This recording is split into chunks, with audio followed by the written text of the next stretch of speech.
এ বন্ধু, স্বামীকে ভালো লাগে না, দেবরকে ভালো লাগে, পরকিয়া করে রে। এই পরকিয়ার জন্যই তো কিছুদিন আগে আত্মহত্যা করেছে, ঠিক কিনা? স্বামীকে বাড়িতে শুয়াই রেখে ওই যে বাঁশের ঝাড়ের নিচে গিয়ে ফোন দেয়, বন্ধু তুমি কোথায়, তোমাকে দেখতে না পারলে আমার জানের মধ্যে আনসান আনসান করে। এইবার ওই পাড়া থেকে আব্দুর রহিম ডাক দে, বলে জান তুমি কোথায়? বলে জান দেখো আমি বাসতলার নিচে আছি। এইবার জান বলতেছে, বিধি আমারে দু চোখ তুমি অন্ধ করে দাও, অনুভূতির হাজার দুয়ার স্তব্ধ করে দাও, বিধি আমারে দু চোখ তুমি অন্ধ করে দাও। তখন জেরিনা ডাক দে বলতেছেন, ও জান, এখনই তুমি বলতেছো তোমার দুইটা চোখ অন্ধ করে দেওয়া হবে? আমার স্বামীকে আমি বিছানায় শুয়াই রেখেছি, তোমার সঙ্গে গল্প করব, আর তোমার চক্ষু দুইটা যদি অন্ধ হয়ে যায় তাহলে তুমি কাকে দেখবা? আমি তো কাউকে দেখতে পারবো না, তুমিও কাউকে দেখতে পারবে না। অতএব তোমার চোখটা ভালো থাকুক, আমার স্বামী শুয়ে আছে, স্বামী থাকুক, অতি দ্রুত করে যান তুমি আমার কাছে বাঁশের তারের নিচে আসো। জোরে বলা যাবে নাকি নাউজুবিল্লাহ? স্বামীকে যারা কষ্ট দেয়, অনেক মা বোন আছে কথায় কথায় তারা স্বামীর সঙ্গে খারাপ আচরণগুলো করে। আল্লাহর নবী আমার বললেন, না না না, স্বামীকে মনে কষ্ট, স্বামীর মনে কষ্ট দেওয়া যাবে না। যেই মহিলাগুলো স্বামীর মনে কষ্ট দিবে, আল্লাহর কসম করে বলে ভাই, ওদের জান্নাতে যাওয়ার নসিবে সহজেই কিন্তু জুটবে না।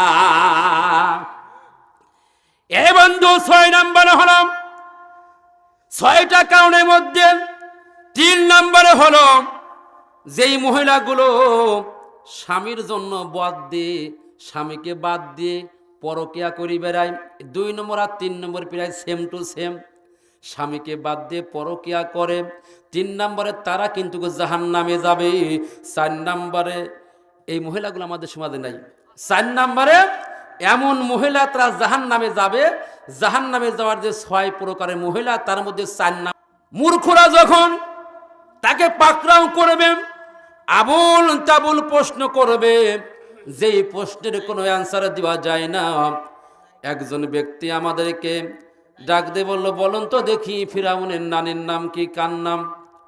যদি বলে হুজুর বলেন ফিরাউনের নানির নাম কি, আমি যদি বলতে না পারি তাহলে উনি বলবে, হুজুর হাফেজ বিল্লাল আপনি কিছুই জানেন না, কুষ্টিয়া আপনার বাড়ি, গোটা বাংলাদেশে ঘুরেন ফিরেন কিন্তু আপনি লেখাপড়া করেন নাই।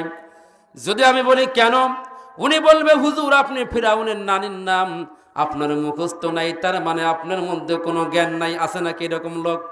তখন ওইখান থেকে আমি আপনি যদি বলি না না না, ফিরাউনের নানির নাম আমি জানি না, তাহলে ওই ব্যক্তি কিন্তু আমাকে দুর্বল ভাববে। কথা ঠিক কিনা?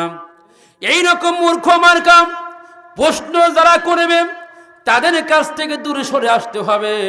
রহমতের বান্দা যারা হবে, তাদের 2 নম্বর গুণ হলো, মূর্খরা যখন তর্ক করবে, মূর্খরা যখন আমাকে হারানোর জন্য, আমাকে ধূলিসাৎ করার জন্য আমাকে ফিরে ফেলবে, আমার সঙ্গে অনেক তর্ক বাহিস করবে, ঠিক সেই সময় সঙ্গে সঙ্গে আমার কাজ হলো মূর্খদেরকে ওখান থেকে আমাকে সরে চলে আসা। জোরে বলেন সুবহানাল্লাহ।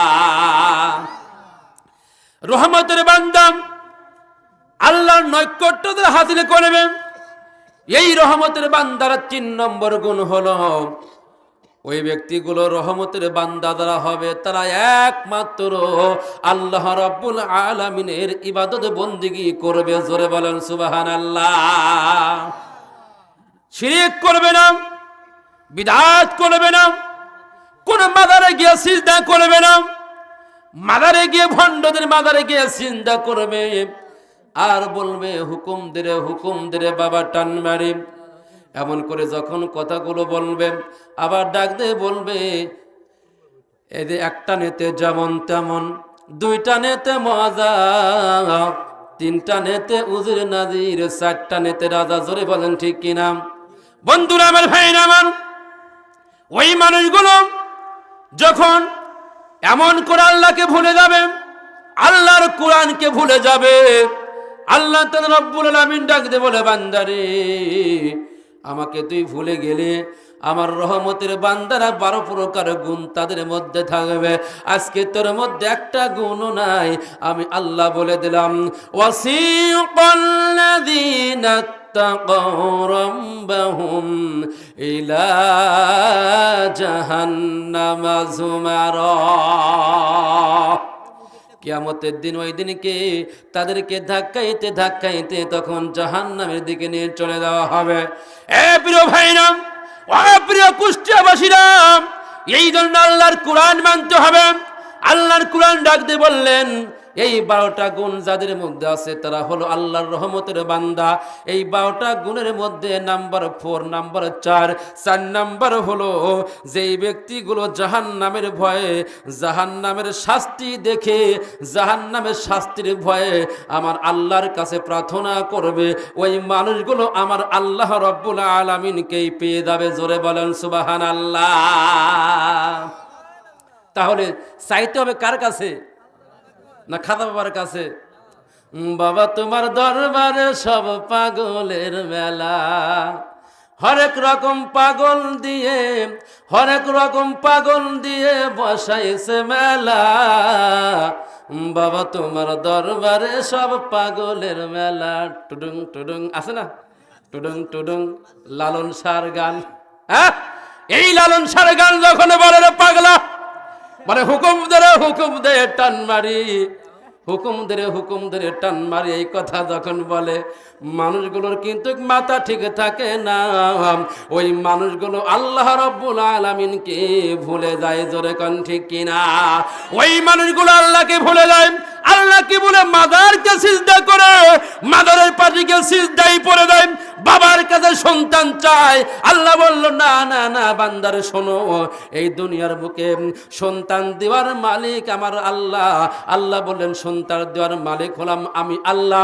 ওই মাজারে যে ব্যক্তি শুয়ে আছে, ওই ব্যক্তি কখনোই সন্তান দিতে পারবে না। জোরে কোন ঠিক কিনা? ইল বাবা, খাজা বাবা, কিল্লা বাবার দেওয়ানা, নাংটা বাবার মুরিদ হলে নামাজ রোজা লাগে না। ঠিক কিনা? ইল বাবা, খাজা বাবা, কেল্লা বাবার দেওয়ানা, দেওয়ান বাগের মুরিদ হইলে বর্ণে লুঙ্গি লাগে না। খাজার পাগলা টানের গাঞ্জাম, খাজার পাগলা টানের গাঞ্জা করে রে মাতলামি, গভীর রজনে সেবা করিতে লাগে কতক রমণী। বাবা তোমার ভণ্ডামি, সবই তোমার ভণ্ডামি। জোরে কোন ঠিক কিনা? ওই মাজারে গিয়ে নারিঙ্গি সারেঙ্গি বলে, আর কয় হুকুম ধরে টান মারি। ওই বাবার পায়ে গিয়ে সিজদা দেয়, মাজারে সিজদায়। আল্লাহ বললেন, না না না, খবরদার খবরদার, ওই মাজারে তোরা যা সিজদা দিবি না। একমাত্র শুধুমাত্র কেবলমাত্র আমি আল্লাহ আমার কুদরতি পায়ে সিজদা করে দে, আমি আল্লাহ তোর জীবনের সকল গুনাহ খাতা মাফ করে দেব। জোরে বলেন সুবহানাল্লাহ। লা ইলাহা, আর জোরে লা ইলাহা ইল্লাল্লাহ, লা ইলাহা, লা ইলাহা ইল্লাল্লাহ। ও মদিনার বুলবুলি, কেমনে যে তোমায় ভুলি। ও মদিনার বুলবুলি, কেমনে যে তোমায় ভুলি। যতন করে হৃদয় মাঝে, যতন করে হৃদয় মাঝে, একা একা নিরিবিলে। ও মদিনার বুলবুলি, কেমনে যে তোমায় ভুলি। ও মদিনার বুলবুলি, তোমার নামের সুর তুলি। দিন কাটে তো রাত কাটে না, দিন কাটে তো রাত কাটে না, তোর বিরহে রয়ে পড়ি, কেমনে যে তোমায় ভুলি, ও মদিনার বুলবুলি, কেমনে যে তোমায় ভুলি। লা ইলাহা জোরে লা ইলাহা ইল্লাল্লাহ, লা ইলাহা, লা ইলাহা ইল্লাল্লাহু মুহাম্মাদুর রাসূলুল্লাহ। সকলে বলেন সাল্লাল্লাহু। আমার ভাইরা বন্ধুরা আমার, রহমতের বান্দার 5 নাম্বার গুণ হলো তারা মধ্যপন্থা অবলম্বন করবে, বেশি আগেও যাবে না, আবার আস্তেও হাঁটবে না, তার মানে হলো অতিরঞ্জিতও করবে না, আবার একেবারে দুর্বল হবে না, তাদের চলাফেরা সব কিছু হবে মধ্যপন্থায়ের। আর রহমতের বান্দা 6 নাম্বারে হবে যারা, 6 নাম্বারে গুণ হলো আল্লাহর একতাবদ্ধ, আল্লাহ যে একক, তিনি লা শারিক, তার কোনো শরিক নাই। এই কথা অন্তরে বলবে, এই কথা জবান দিয়ে বলবে এবং মনে প্রাণে বিশ্বাস করে নেবে। না না না, আল্লাহকে বাদ দিয়ে কাউকে মানা যাবে না। লা শারিকা লাহু, কুল হুয়াল্লাহু আহাদ, আল্লাহুস সামাদ, লাম ইয়ালিদ ওয়া লাম ইউলাদ ওয়া লাম ইয়াকুল লাহু কুফুয়ান আহাদ। আল্লাহর সঙ্গে শিরিক করবে না, আল্লাহকে বাদ দিয়ে কাউকে প্রভু মানবে না। এই 6 নম্বরে হলো রহমতের বান্দার গুণ। তারা হলো 6 নম্বরে আল্লাহকে একতাবদ্ধ সাক্ষী দিবে, আল্লাহর সঙ্গে কাউকে শরীক তারা করবে না। জোরে বলেন মারহাবা। 7 নম্বরে হলো রহমতের বান্দা হবে যারা, 7 নাম্বার গুণ হবে তাদের, তারা কোনোদিন জিনা করবে না, ব্যভিচার করবে না। জিনা বলতে আমি আপনি কি বুঝতেছি? জিনা ব্যভিচার এই দুনিয়াতে বর্তমান ভুলে গেছেন আমি আপনি, না না, যতই ভুলতে যাই জিনা ব্যভিচার আরো আমাদেরকে আঁকড়ে ধরতেছে, ঠিক কিনা? জিনা ব্যভিচার এমন করে ধরতেছে, এই সমাজে মুরব্বী মানুষগুলো জিনা করতেছে, যুবক ছেলেরা, যুবক ভাইরাও জিনা করতেছে। আল্লাহর নবী, আমার বিশ্ব নবী জনাবে মুহাম্মদুর রাসূলুল্লাহ সাল্লাল্লাহু আলাইহি ওয়াসাল্লাম নবীজি বলেছেন, এই কারণে 6টা কারণে, কয়টা কারণে? 6টা কারণে মহিলারা জাহান্নামে যাবে। কোথায় যাবে? জাহান্নামে মহিলারা 6টা কারণে যাবে।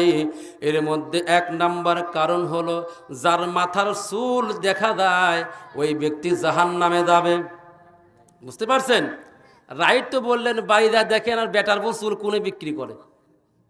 বাড়িদা দেখেন আমার মেয়ে কোন ফেরিওয়ালার কাছে চুল বিক্রি করে, সম্পূর্ণ হারাম, চুল বিক্রি করা যাবে না। এই পৃথিবীর বুকে এমন কোন আলেমের জন্ম হয় নাই যে মাথার চুল মেয়েরা বিক্রি করবে, ওটাকে জায়েজ করার ক্ষমতা কোনো আলেমের নাই। জোরে বলেন ঠিক কিনা? মাথার চুল বিক্রি করে এটা হারাম। মা ও বোনেরা কান খাড়া করে শুনবেন, 6 শ্রেণীর লোকদের জন্য, 6 শ্রেণীর নারীদের জন্য আল্লাহর নবী বলেছেন এই 6 প্রকার নারীরা বেশিরভাগ তারা জাহান্নামে যাবে। এর মধ্যে 1 নাম্বার কারণ হলো যেই নারীরা, যেই মহিলারা চুলটা মানুষকে দেখায়, তার মানে যারা চুল বিক্রি করে এরাও ঠিক না, ঠিক কিনা? চুল দেখানো যাবে না, সময় অল্প। 2 নম্বরে হলো যেই মহিলাগুলো স্বামীকে কষ্ট দেয়, এটা কিন্তু আজকে আমার কুষ্টিয়া জেলা কুমারখালী থানার হাসিমপুরে নাই। হ্যাঁ আছে। তাহলে কোথায় ওয়াজ করতে আসলাম? ওয়াজ করতে যাওয়া লাগবে গোরস্থানে। আমাদের সমাজে এমন লোক আছে, চাচার স্ত্রী মারা গেছে, চাচি মারা গেছে, নদীতে ডুবে, চাচা দৌড়াইতেছে অনেক দূরে। মানুষগুলো বলতেছে, চাচা গো স্রোত তো এই দিকে চলে গেছে, আপনি কেন ব্যাকে চলে যান? চাচা বলতেছে, বেটা রে, আমি একটা জিনিস খেয়াল করে দেখেছি, কোনোদিন তোর চাচি আমার কথা শোনে নাই। আমি যদি বলি বিটি তুই বামে চলে যা, চলে গেছে ডানে। আবার যদি বলি আব্দুর রহমানের মা তুমি ডানে যাও, চলে গেছে বামে। আমার মনে হচ্ছে, আমার মনের মধ্যে সন্দেহ ঢুকে গেছে, এই নদীতে যখন পানির মধ্যে ডুবি ওই ব্যক্তি মারা গেছে, আমার স্ত্রী, আমার মনে হয় স্রোতে ওকে নিতে পারে নাই, ও ভাইটিনি চলে গেছে, ওই এই দিকে যায় নাই, এই দিকে চলে গেছে। এমন নারী কিন্তু আমাদের সমাজে আছে।